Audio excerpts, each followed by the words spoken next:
ये कहानी एक गांव की है जहां एक चुड़ैल का वास होता है। पुजारी एक युवा लड़के को एक गुफा में एक पिंजरे के अंदर बांधते हैं। वो उनसे उसे छोड़ने के लिए विनती करता है और पूछता है कि वे उससे क्या चाहते हैं।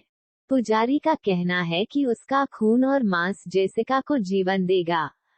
तभी एक प्यारी युवा महिला पिंजरे में प्रवेश करती है। वो अपनी गर्दन से बैट लॉकेट को हटा देती है, एक चुड़ैल में बदल जाती है और लड़के को मार देती है। गांव के सरपंच को पता चलता है कि एक चुड़ैल जेसिका एक निकटवर्ती जंगल में कहर बना रही है।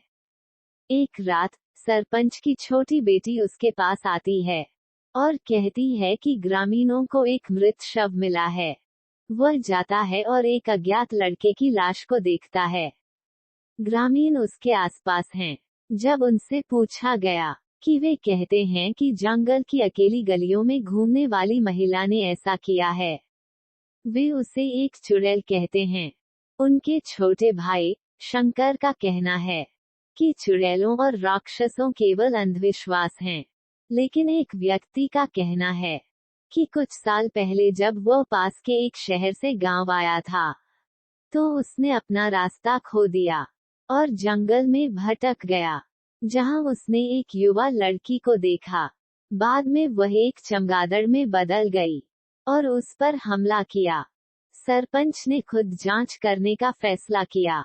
सरपंच का भाई शंकर उस चुड़ैल के शिकार पर जाने का फैसला करता है। उसकी पत्नी प्रीति ने ये कहकर उन्हें अलग करने की कोशिश की कि उन्हें अपनी बेटी और भतीजे के बारे में सोचना चाहिए। तभी वे नीचे जाते हैं और सरपंच का कहना है कि वह अपने भाई पर भरोसा करता है और उनके पूर्वजों ने हमेशा जरूरतमंद लोगों को न्याय दिलाने में मदद की है। वह अपने भाई को एक ओम उपहार में देता है और अपना आशीर्वाद देते हुए उसे शुभकामनाएं देता है। जैसा कि शंकर जंगल से गुजरता है, अपनी कार चलाने के दौरान वह एक सुंदर युवती से मिलता है। जिस तरह ग्रामीण ने वर्णित किया था, महिला को शंकर की कार में सवारी मिलती है। वे गांव के पुरानी हवेली में पहुंचते हैं, जो जंगल में एक झील के पीछे स्थित है। शंकर उसे बाथटब में बहलाता है, उसका ध्यान आकर्षित करते हुए वो उसकी गर्दन से बैट लॉकेट छीन लेता है। फिर जेसिका चुड़ैल में बदल जाती है, जो वह वास्तव में है। शंकर उसके सामने एक पवित्र ओम पकड़कर उसे कमजोर और असहाय कर देता है। चुड़ैल को गांव और स्थानीय लोगों के बाहरी इलाके में ले जाया जाता है। सरपंच के आदेशों पर उसे मौत के घाट उतार दिया जाता है। एक तांत्रिक बाबा रात में मृत शरीर को अपने साथियों के साथ चुराने का प्रबंध करता है और इसे अपनी गुफा में ले जाता है, जहां वह इसे एक मकबरा में रखता है और उसे एक नया शरीर प्रदान करने का वादा करता है। शव सरपंच की बेटी का होगा। कुछ दिन खुशी से और शांति से गुजरते हैं। दोनों भाइयों की बेटी जिया और सुमन को प्रीति द्वारा बहुत प्यार मिलता है और उनका पालन पोषण करती है, जो सुमन की मां और शंकर की पत्नी हैं और लड़कियों को समान रूप से प्यार करती हैं। मूत के घंटों में शंकर अपने बोर्डिंग स्कूल में अपनी भतीजी जिया को छोड़ने के लिए शहर जा रहा है। जंगल के एक अकेले खिंचाव को पार करते हुए कार ओवरहीट हो जाती है और रुक जाती है। वह जिया को उसके लिए कार में इंतजार करने के लिए कहता है और रेडिएटर के लिए पानी लाने के लिए चला जाता है। हालांकि बाबा अचानक एक झाड़ी के पीछे से बाहर आता है, लड़की को सम्मोहित करता है और उसके फ्रॉक के एक टुकड़े को काटता है और उसके बालों के कुछ किस्में उससे एक गुड़िया बनाता है। फिर वह इस गुड़िया को चुड़ैल के मकबरा में पकड़े हुए कांच की बोतल में रखता है। एक सम्मोहित जिया कार से बाहर निकलती है और बाबा की गुफा में जाती है।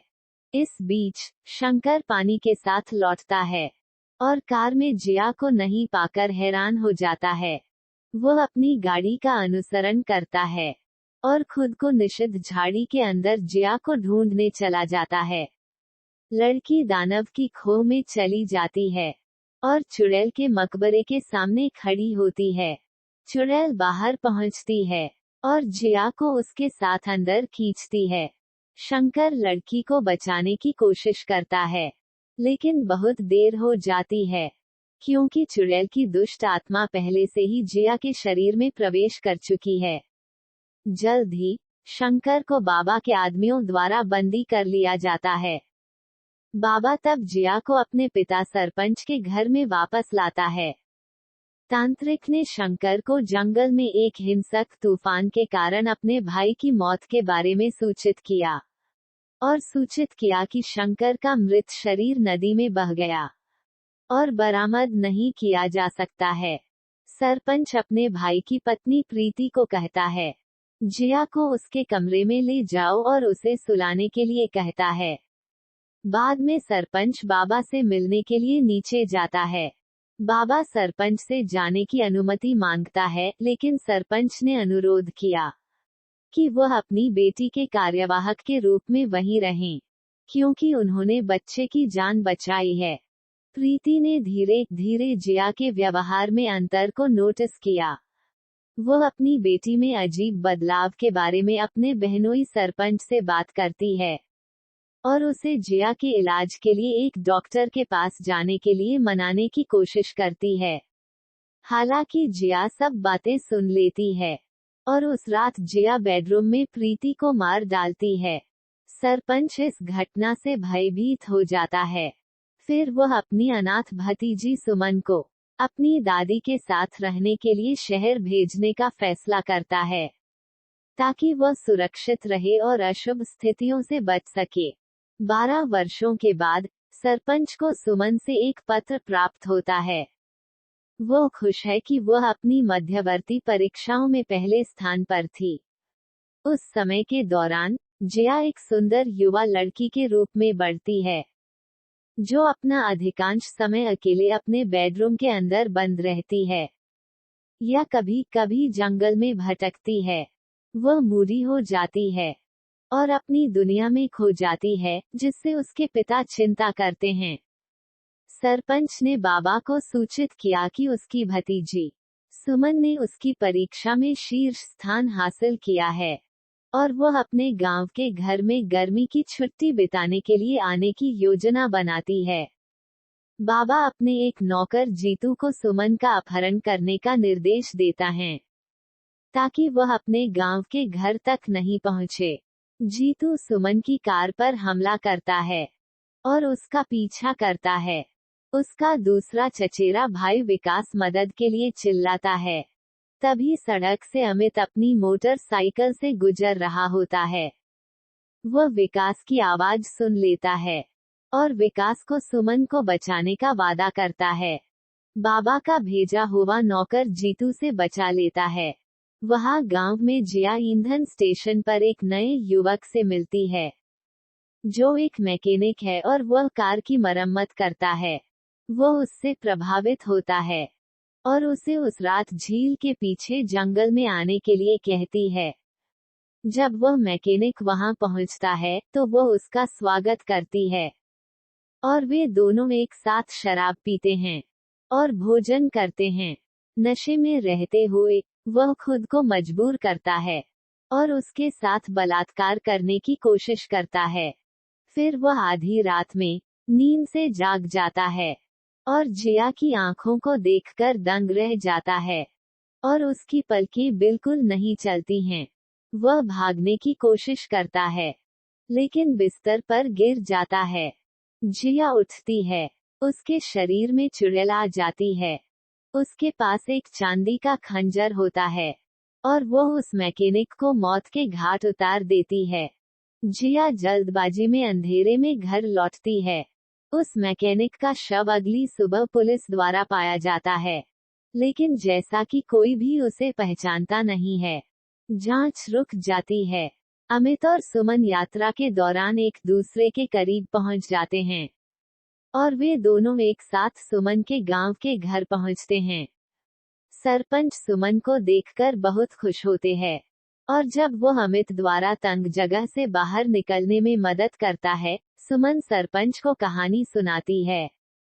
तो सरपंच अमित को धन्यवाद कहते हैं और अमित से प्रभावित हो जाते हैं और आसानी से उसे अपने लकड़ी के कारखाने में नौकरी देते हैं।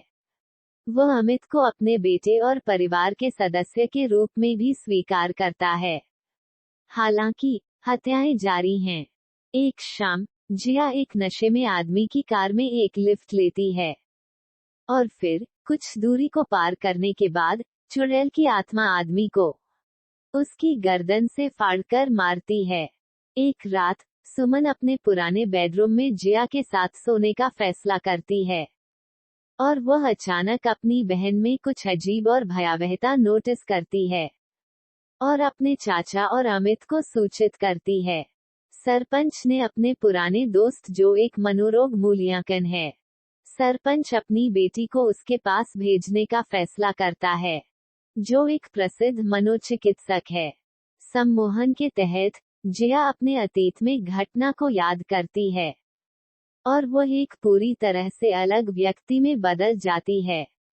उसकी आवाज बदल जाती है और वह सरपंच के परिवार के हर सदस्य को मारने की कसम खाती है। सरपंच ने सबसे पहले डॉक्टर पर विश्वास करने से इनकार कर दिया, लेकिन जब वह डॉक्टर द्वारा रिकॉर्डिंग सुनता है तो वह उसे मानता है। जब डॉक्टर सरपंच को उसकी बेटी के बारे में सूचित करता है, हालांकि उनकी दोस्ती के कारण डॉक्टर जिया के इलाज का वादा करता है। डॉक्टर भी अमित को जिया के करीब होने का नाटक करने के लिए कहते हैं ताकि सच्चाई सामने आ जाए, लेकिन वे दोनों अपने प्रयासों में विफल हो जाते हैं। एक रात जिया के बेडरूम से अजीब छाया और धुआं निकलता है। तब डॉक्टर अंदर जाता है और चुड़ैल के घोर चेहरे को देखता है। वह सरपंच को चेतावनी देने की कोशिश करता है, लेकिन वह उस पर विश्वास करने से इनकार करता है। डॉक्टर अपने जीवन को बचाने के लिए घर से भाग जाता है, लेकिन घर से प्रस्थान करते हुए घर का नौकर बाबूलाल द्वारा मजाक उड़ाया जाता है। डॉक्टर बाबूलाल को कहता है और घर से निकल जाता है। जिया उसे बालकनी में खड़े होके उस डॉक्टर को देखती है और अजीब मुस्कान देती है, जबकि डॉक्टर पुराने गांव के माध्यम से एक ब्रेकनेक गति से अपनी कार चलाता है। वह भ्रम में एक गलत मोड़ ले लेता है और उसकी कार एक पेड़ से टकराती है। उसी जंगल में चुड़ैल डॉक्टर का इंतजार कर रही होती है। अचानक छाया से बाहर आती है और जबकि डॉक्टर उसे चौड़ी हैरान आंखों से देखता है, वह चुड़ैल डॉक्टर के शरीर को छेदती है और उसे मार देती है। नौकर बाबूलाल मरने के लिए अगला है, वह भी मारा जाता है। जब चुड़ैल के डर से बाहर वह घर जाने के बजाय रात में कारखाने में सोने का फैसला करता है, तब अमित और सुमन विकास के साथ हत्याओं पर चर्चा करते हैं। बाबा के विषय को बाहर लाते हैं।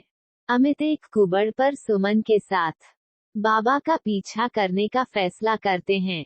वे दोनों उसी जंगल में बाबा का पीछा करते हैं, लेकिन उन्हें पकड़ लिया जाता है और सुमन को पता चलता है कि उसके पिता शंकर जीवित हैं। विकास घटनाओं के एक मोड़ में जंगल तक पहुंचता है और उन सभी को बचाता है। अब शंकर अमित और सुमन के साथ अपने भाई सरपंच के घर जाते हैं। सरपंच अपने प्रिय भाई को देखकर बहुत खुश होता है। सुमन और अमित बाबा के भूखंडों की कहानी से संबंधित हैं और शंकर ने अपने भाई को इस योजना के बारे में बताया कि बाबा ने ही चुड़ैल को फिर से जगाया है।